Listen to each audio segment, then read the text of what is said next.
ठीक है सर। और देखिए इस बीच एक और बड़ी खबर आ रही G7 को लेकर बता दें, जापान के हिरोशिमा में आज से G7 शिखर सम्मेलन, परमाणु निरस्त्रीकरण, कौन से अहम मसले होंगे, शांति स्थिरता जैसे मुद्दों पर चर्चा होगी और यूक्रेन वॉर पर भी बैठक में गंभीर चर्चा तय है। इस बैठक में चीन को भी मिल सकता है सख्त संदेश। लगातार चीन की जो विस्तारवादी नीति है उसको लेकर भी कुछ तल्ख संदेश निकलकर सामने आ सकता है। तो आज से शुरुआत हो रही है G7 बैठक की और शिखर सम्मेलन के तमाम जो अहम मसले हैं वो तो रहेंगे, लेकिन इसमें खास तौर पर चीन से लेकर रूस यूक्रेन वॉर, वैश्विक शांति और परमाणु निरस्त्रीकरण पर फोकस।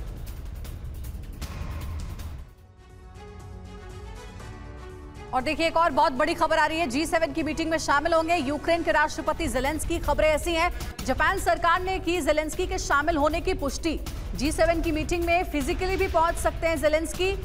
मीटिंग में ज़ेलेंस्की के ऑनलाइन शामिल होने का भी ऑप्शन है। ज़ेलेंस्की को बुलाकर रूस के खिलाफ G7 की गोलबंदी भी इसे माना जा रहा है।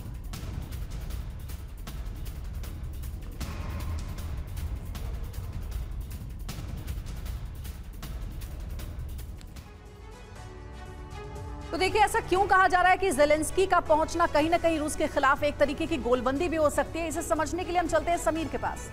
बिल्कुल अंजलि, और ये बहुत महत्वपूर्ण डेवलपमेंट है जिस पर नजर रखना बहुत जरूरी है, जिसके आसार नजर आ रहे हैं। ज़ेलेंस्की अगर ऑनलाइन शामिल होते हैं G7 की मीटिंग में तो इससे मैसेज क्या जाएगा, संदेश क्या होगा। टाइमिंग बहुत संवेदनशील है। G7 में तमाम रूस विरोधी देश दरअसल शामिल हैं। ऊपर से मीटिंग में ज़ेलेंस्की भी अपनी बात रखेंगे। ऐसे में इसके 5 बड़े असर क्या होंगे यह समझना जरूरी है। फिर इस पर हम अपने एक्सपर्ट से चर्चा करेंगे। 5 बड़े इफेक्ट्स G7 में ज़ेलेंस्की, रूस विरोधी गोलबंदी एक तो सीधे तौर पर नजर आएगी और यह बहुत बड़ा मैसेज चला जाएगा रूस के लिए। पुतिन को सख्त मैसेज, बहुत सख्त संदेश ये होगा पुतिन के लिए। और बड़ा इफेक्ट यह भी कि बाकी बड़े मुद्दे हाशिए पर तो नहीं चले जाएंगे। ये खतरा भी कहीं ना कहीं बना हुआ है। अगर ज़ेलेंस्की आते हैं तो फिर तो रूस यूक्रेन का मुद्दा ही हावी रहेगा। चीन रूस गठजोड़ को इससे और ज्यादा हवा मिलेगी, ये भी आप तय मानिए। इसके अलावा भारत पर रूस विरोधी एजेंडे से बचने की चुनौती होगी। यह बहुत बड़ा चैलेंज होगा भारत के लिए, क्योंकि भारत का पक्ष बिल्कुल क्लियर है, ना इधर ना उधर। हम युद्ध के पक्ष में ही नहीं हैं। ऐसे में हमारे लिए चुनौती जो होगी उसको लेकर बात करना जरूरी है। एसवीपी सिंह साहब, ये बताइए कि ज़ेलेंस्की अगर आते हैं तो फिर तो ठप्पा लग जाएगा ना।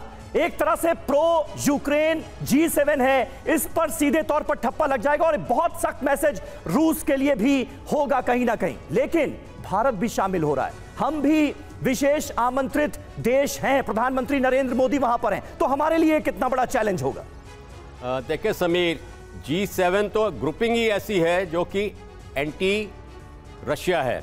और जब ये G7 की शुरुआत हुई थी तो एंटी कम्युनिस्ट ब्लॉक था ये 1975 में।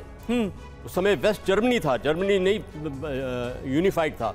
अभी जो ये लड़ाई की हालात है यूक्रेन में, यूक्रेन का ज़ेलेंस्की फिजिकली आए ना आए, मुद्दे तो वही पेश होंगे वर्चुअल मीट में भी। और इसमें क्या है कि रूस जानता है कि उनको उसके अगेंस्ट एजेंडा है और कवर किया जाएगा। उसमें रूस को कोई फर्क नहीं पड़ना। रूस और चीन की जो कोऑपरेशन चल रही है इस समय वो ज्यादा इंपॉर्टेंट है रूस को। ठीक है। और जो अपना यूक्रेन का ये मुद्दा है, जो फॉर्मूला पीस का वो पेश कर रहा है ज़ेलेंस्की, वो सबसे आगे पेश करेगा। और सर भी हमारे साथ जुड़े हुए। सर लौट रही हूं आपके पास।